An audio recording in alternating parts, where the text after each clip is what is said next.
Vote হওয়া দরকার আছে। হতে হবে ভাই, পতন হওয়া দরকার হওয়া আছে। দরকার আছে, হতে হবে। আমি সার্কেল স্যারেরও বললাম আচ্ছা আচ্ছা, যে পতন হওয়া দরকার। বলছে যে আন্দোলন সুষ্ঠুভাবে করবেন তো? হ্যাঁ করবে। বলছে কোনো ভাঙচুর টাংচুর আমাদের না, ওইসব গুলো হবে না। আমরাও চুয়াডাঙ্গার আসলে করবে।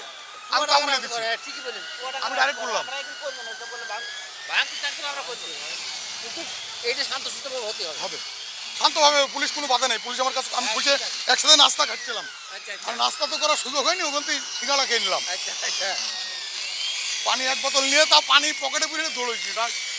সার্কেল স্যার বলছে আপনি ছবি নেন। ঝামেলা হবে, ঠিকই আছে ঠিকই আছে, ঝামেলাটা দরকার নেই, ওই ঝামেলা করুন না, শান্তশিষ্টভাবে এই জিনিসটা আরো নামবে দেখেন, আরো বেশি হয়ে যাবে, হ্যাঁ রাস্তা বুক হয়ে যাবে দেখেন। বুক হয়ে যাবে, বুক হয়ে যাবে। মানুষ সবাই দেখেন নামছে সব। এই গাড়িগুলো সাইড দিয়ে দাও, গাড়িগুলো সাইড দাও।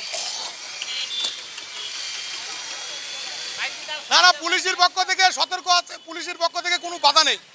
পুলিশ বলছে না বাধা নেই, কোনো বাধা নেই না। পুলিশ সার্কেল স্যার বলছে যে শুধু জানো একটু ভাঙচুর করে না, এই বিষয়টা বুঝে। আমি বলেছি ভাঙচুর করবে না। এই গাড়ি তুলে একটু সরিয়ে সাইডে। সাইড দাও গাড়ি। বিড়ি খাবো ভাই,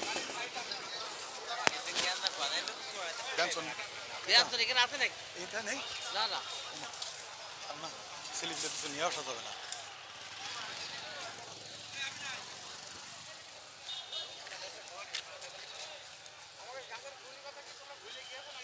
পুলিশ কিচ্ছু বলবে না। আমি সার্কেল স্যারের কাছ থেকে এই যে ভাই সিঙ্গাড়া খেয়ে নেন নাকি, সিঙ্গাড়া খেয়ে নেন, বলছে পানি নেন, পানি নিয়ে দেখি হঠাৎ করে ওই বদরগন্ধ ব্যাপক চলা চলছে। বদর কিচ্ছু নেবে না।